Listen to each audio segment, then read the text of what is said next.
Hello, CCL community. My name is Aaron Davis, and I wanted to give you a few words of encouragement during this global event that is taking place out there. It shows you the impact of it that I'm recording this right here rather than in front of you right now. As we're in this shelter in place and our comings and goings have been restricted on a level we don't understand, a level we've never seen before. However, though, I think with this global event, folks, and the reason why I call it an event, because it is one, and that's what time is. It's just events that go after events. But this event is different, and I think you would agree to this.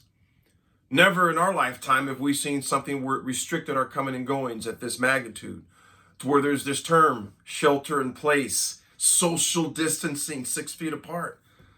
But it's the reality that we live in today. Doesn't mean it makes it easy, though. Folks, me personally, I saw my travel all but disappear starting March 11th.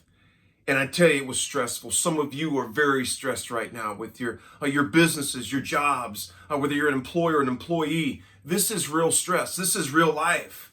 It's not about motivational speech. It's about reality speech. It's about things that really impact us on a day-to-day level, our well-being. This pandemic, folks, has been both, in my opinion, both a thief as well as a giver. As well as a thief, as well as a giver. Well, some of you may say, well, Aaron, how could this possibly be a giver? I'll explain that. In my lifetime, there were events that altered my life. You have events that have altered your life. In 82, my mother suffered a massive stroke, changed my life. The Space Challenger exploded in 86, changed our lives. Desert Storm was in 1991. My older brother was in the military. Our basketball practice right down the road from CCL at Lincoln High was stopped by the late Ollie Johnson because the war had just began and my brother was over in that war. Many of you lived through recessions before, in the 80s, the one just back in 2008. But all of those events didn't prevent us from doing the things that we're prevented from doing today. Yeah, there's weddings that have been dramatically altered, if not rescheduled.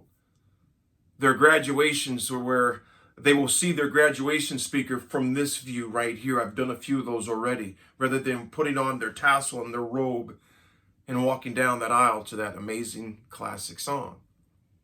The graduation open houses will consist of 10 or less because of that social distancing thing again.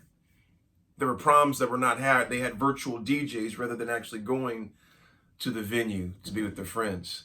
Student athletes that missed an entire season. And senior season. I'm not sure many of us on this watching this can relate to what they've gone through, and it's been through a lot. There's funerals, heaven forbid, that family members will not even be able to attend because of this event, this pandemic. So what possibly could be good? What's the giver of this pandemic? Folks, the giver is we've been given some things. We've been given a different perspective on the value of life. We've been given a different outlook on the things we once took for granted that now we would relish to do it again. When going to the store becomes a great time, there's been changes. But it's also been a giver. Those of you who have sons and daughters in school still, you've got more time with them as they came home from UNL or various places around the country to come home. You've got some extra time that we didn't think we'd have. It's been a giver.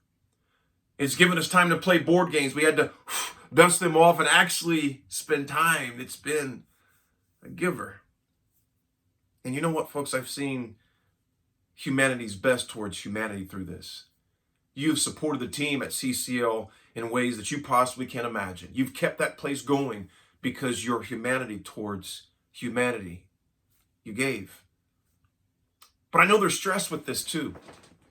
There's going to be stress. If you weren't stressed, you wouldn't be human in some shape or form. And I think at the end of the day, one thing I try to do, I call it the 4 Gs. First of all, I think about what was good about the day. There's always something good. If you can't think of one thing that's going good, go like this. That means you're still alive. You woke up. That's good. The second G is what was a glitch? You acknowledge the bad too. What was the glitch of the day? The third thing I look at at the end of the day, though, is what's a goal for tomorrow. A goal for tomorrow sometimes, folks, is just simply getting out of bed. I get it. But the fourth G, I think, is the most important. It's the cornerstone. What are you grateful for? Folks, amongst all this chaos, there's still a lot that we have to be grateful for. I would encourage you to search for the good. I would encourage you to search for what you've been given, but also remember the things that were taken away, that we would never go back to that way of thinking again, that normal that we talked about. There's some things we shouldn't go back to normal again. Folks, CCL will come back stronger. You'll be more excited about the simple things, a dinner, a drink outside on the patio, seeing your friends again without social distancing. Even if it is social, at least seeing another human again. So enjoy that time. It's been a thief, but it's also been a giver.